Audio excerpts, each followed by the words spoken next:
Welcome, welcome, welcome, Islanders. We're back at it with another one.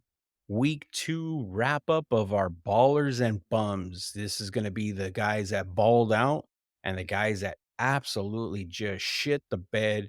They didn't even show up to the damn stadium. That's how bad it was.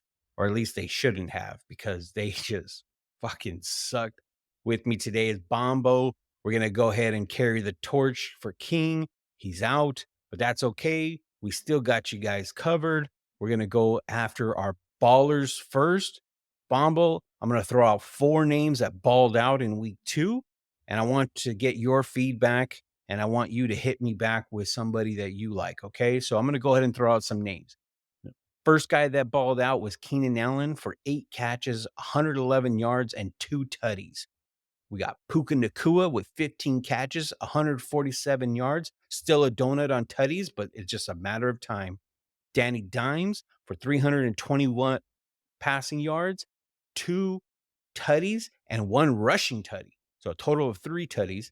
And then we got Mike Evans. That's right. I said it. Mike Evans. Go back. You got the receipts on me. I said this guy was going to fucking stink ass. Why? 2 words, Baker Mayfield. I still think that just in the grand scheme of things, it's going to happen. But he had 6 catches for 101 yards and 1 tutty. And I'm going to tell you right now, as a sour grapes kind of guy, because I'm a Bears fan and they got this on the Bears, that a lot of that 171 yards was yards after the catch, because they were not deep passes because Baker cannot throw the deep ball, but he just balled out by yak points. And that was crazy. And a lot of that was a Bears not being able to freaking tackle him and just kind of wrap him up. So anyway, enough with that. Bombo, who stood out to you and what guy do you want to focus on? Think you said enough on Mike Evans. I was thinking of Mike Evans because I have a receipt out there too when I said, "Don't draft Mike Evans as one of your top wide receivers." And so far, Mike Evans is putting up some good numbers, but it's a long season. But if you have T's receipts, look for my receipt in there too because it's got the exact same total on it. But I'm gonna go with Danny Dimes, good old Dan Newton. He puts up like Cam Newton numbers, but in a less flashy and less pretty way. It's just real ugly. But you said it yourself, 321 yards, 2 passing touchdown, 1 rushing touchdown on the ground. It's Danny Dime, so it'll go down the alley and not really down the main boulevard. If it was Lamar Jackson putting up those numbers, everybody would start saying this is the breakout. Lamar's back, but it seems like Danny Dimes get this done more often than not, and it's ugly, but he definitely should be rostered, and right now he definitely should be started. It's not the prettiest results that you want, but it is the results that you want. He is putting up fantasy points, and it's about time to stop being surprised by some of the numbers that he puts up. And by the way, he's doing it with nobodies at wide receiver. Okay. I'm gonna be the counter to your argument with Danny. Okay. Here's the thing. You're right. It's not pretty. It's pretty damn ugly. Let's just be honest. However, he did it against a Cardinals team that they dropped 28 on them, and it should Unanswered. never have been that close. Yeah, Yeah, it should have never been that unanswered. fucking close. No, no. But here's where I'm going to say this is where it's a hard start for me next week is because they got the mighty Niners, the mighty 49ers. And that defense is legit. They're for real, and I think it's gonna be a tough go, but I agree with you that, you gotta play him. If you have him on your roster, he is one of those guys that are gonna get points. I mean, outside of the Cowboys, that was a tough going. That was ugly, that week 1 against the Cowboys. But I did like what he did last week, but again, it was against the Cardinals, and it was against the Cardinals D, so I don't know what kind of stock you put into that. But I mean, Bombo, you're putting your coconuts out there for him, and I love it. I absolutely love it.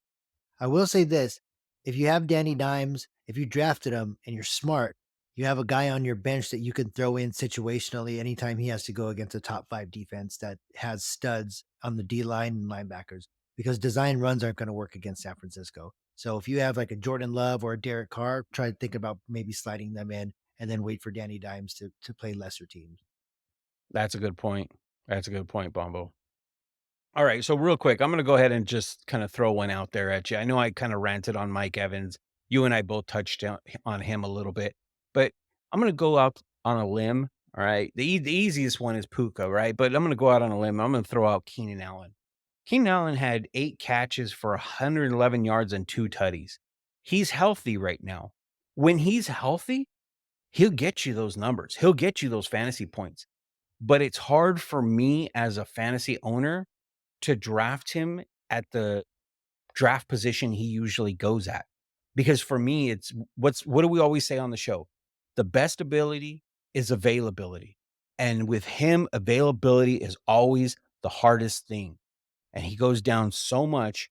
And at his draft position, it's hard for me to be able to justify that when you got other guys out there. But there are people with big coconuts that do go out there and get him.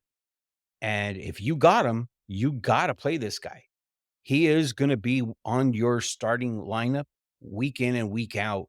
You have to, unless he's hurt or unless other than that, you gotta play this guy as long as he's healthy because Herbert's gonna be throwing that rock everywhere. He slings that thing. He is a gunslinger, and he's gonna get those catches. I'm looking forward to the coming week when they're gonna go up against the Vikings because that is going to be a shootout, and everybody that has a piece of any of those receiving cores has got to play them because this is gonna be very exciting. I agree, T. Keenan Allen, it may seem like this like it was a blow up or like a coming out for him on this offense for this year, but these are numbers that, we expect a healthy Keenan Allen to put up as a number 1 wide receiver who is the focal point of the offense. I know Mike Williams is the big body, big catch down the field guy, and Eckler is as exciting and lightning in a bottle as they come. But the offense is built around the Keenan Allen and Justin Herbert connection. Keenan Allen runs great routes. He knows where the ball is supposed to be. And if the ball needs to be placed somewhere else away from the defender, he has the body control to get to it. But like we were talking about in a previous segment about wide receiver handcuffs, a smart owner, a smart drafter, if you got Keenan Allen later on in the draft, you got Quentin Johnston just in case Keenan gets that hamstring injury, just in case something happens to him, because Quentin Johnston for the Chargers can slide right into that Keenan Allen role and start getting some of those targets. He may not produce the same way that Keenan Allen is, but at least it is a high volume passing offense, and that would be the new number 1 receiver. So as long as he's healthy, Keenan Allen should 100% be in your starting lineups. But now is the time to start looking at what the options are for your lineups just in case that injury bug happens, because it's not a question of if, it's a question of when. Absolutely. It's not if, it's when, because he will go down at some point, as he always does. And for those Eckler owners, now all of a sudden he becomes even more valuable because he becomes a receiver, de facto receiver for them. All right, Bombo. So let's gonna go ahead and get us into our bums. Week 2 bums. Get these guys off your fucking starting roster, please. And you know what? I actually got 2 of these guys. I got 4 names for you, and 2 of them I have in my starting lineup, and it's just pissing me off. All right. I'm gonna throw these names out at you, Bombo. Josh Jacobs, the reigning fantasy rushing point earner for 2022. And the guy had a holdout and he missed camp, he missed everything, and it's showing. He had -2 yards on the fucking day for week 2. -2. Are you kidding me? Then we have DK Metcalf. This guy is supposed to be all world. He had 6 catches for 75 yards. Do you know what that is? Do you know what that number is? That's Chase Claypool freaking numbers. Are you Whoa. kidding me? That's Claypool. Are you kidding me, man? For a DK Metcalf owner, I'd be pissed. Then you got Jamar Chase. That makes me even more pissed because that's the other guy that's on my roster is Jamar Chase. 2 weeks in a row shitting the bed. Why? Because of the quarterback situation over there. And we'll get into that in a different segment. But 5 catches for 31 yards? Are you kidding me? And the last guy I'm going to throw out there. It was a decent day, but he still earned a spot on the bum list because he should be doing more than that. And I could have hit the easy button. I could have said Justin Fields is a bum, but yes, he's expected to make that leap, but he's not there yet. This guy actually is. And I'm talking about Trevor Lawrence. Trevor Lawrence had 216 yards passing, no picks, but no tutties. So they struggled. He's struggling to be able to get those. Week 1 looked pretty good. Week 2, it didn't look good for them. It just looked like they were unprepared. So, I don't know. I'm having some issues with some of these guys on the list, Bombo. Save me before I start getting crazy. Yeah, you have a reason to be crazy off these guys. So the only one I'm gonna give a pass to is Jamar Chase because he potentially has a gimpy quarterback throwing him the ball. But still, I'm not gonna lie. If you're a wide receiver going in the top 5 and arguably 1 overall in some drafts, you should be able to put you and me back there at quarterback and that guy produce some numbers. So right now he's on the list. He's on the watch list. You got to watch to see what's going on because if he takes a big nosedive just because Burrow's hurt, then we're gonna have to classify him like a Garrett Wilson, totally QB dependent. He is not able to sustain success on his own, unlike guys that we've seen. Like we've talked about DJ Moore and bums, like guys that wouldn't even make the bums list. They're so bad bums throwing him the ball, and he's still been able to put up 1,000 yard season. So, the clock's ticking, Jamar. If no matter who's back there under center, we're your owners, the people who have you rostered want to see you produce results. But I'm gonna have to be the homer on this one, T. Josh Jacobs, -2 yards. This guy held out all summer and complained about not getting paid. And I'm all about players getting their money. Do what you got to do. But once you get paid, don't put up -2 yards. I don't care if it's against the Bills. You led the league in rushing last year. I don't care what's going on with the offensive line. You showed up, you said you were ready to play. -2 yards. That's 2 less yards than I had watching the game on my couch. Think about that. So, and it wouldn't even be that big of a deal if he didn't hold out and didn't demand to have the Raiders take care of him, which they did, and I'm glad that all worked out. But you got to produce. You got to put up your end of the bargain, your end of the deal when it comes to that. Uh, I'll try to think of it as glass half full, and I've spoke on this before. What we've seen the past 2 weeks looks like preseason week 4 and week 5 instead of regular season week 1 and 2. So hopefully this bad football is out of everybody's systems because this is kind of getting all these guys that don't play in preseason, they're using this as their tune-up games.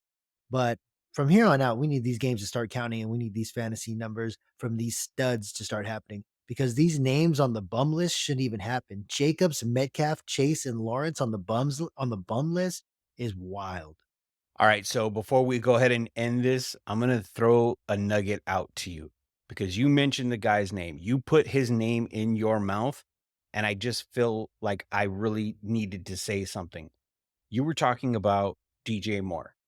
You're talking about a guy who should be quarterback dependent, but he's not because look at what he was having throw to him. I mean, they were bringing dudes off the stands. They got some homeless guy off of the street just to kind of throw at him, and he was still putting up somewhat points. Last year was a down year for him, and we all know. But I mean, how many quarterbacks had I throwing to him? My point being is what you were saying is 100% true because of the fact look at Justin Fields. Justin Fields shit the bed last week. And just because I'm a Bears fan, I'm not gonna just, like, leave him on this list, but there was other guys too that were more meaningful that should have balled out but didn't. So that's why we left him off the list for this week. But DJ Moore still had 104 yards. He still had Mhm. a 100-yard game, and Justin Fields just, like, threw up a stinker. So are you gonna sit there and tell me that a guy like Jamar Chase can't do the same? I mean, what the hell? I'm with you, Bombo. I'm with you. You just called them out and you just laid it out there. Facts. Hashtag facts. Facts, Rack exactly. 'em. DJ Moore was a touchdown away from finishing as a top 3 wide receiver, while Justin Fields was having probably one of the worst games of his career. QB Absolutely. proof. So QB proof. absolutely. QB proof. I QB love it. proof. All right, that's gonna go ahead and wrap us up there, Bombo. That was a crazy segment. It just got my blood going because you know what? It's really the bums list that got my blood going only because I got 2 of these guys and I drafted them high. One of them was a keeper. I mean, it's just like, what the oh, just kind of frustrating. And hey, you know what though? But my frustration is what a lot of our listeners are going through. This is what it means to be a fantasy owner. You know, I'm showing my frustration. Guys, it's because we're with you. we're one of you. We're doing this with you, and we're drafting these guys. We're out there keeping these guys. It's real legit shit for us too.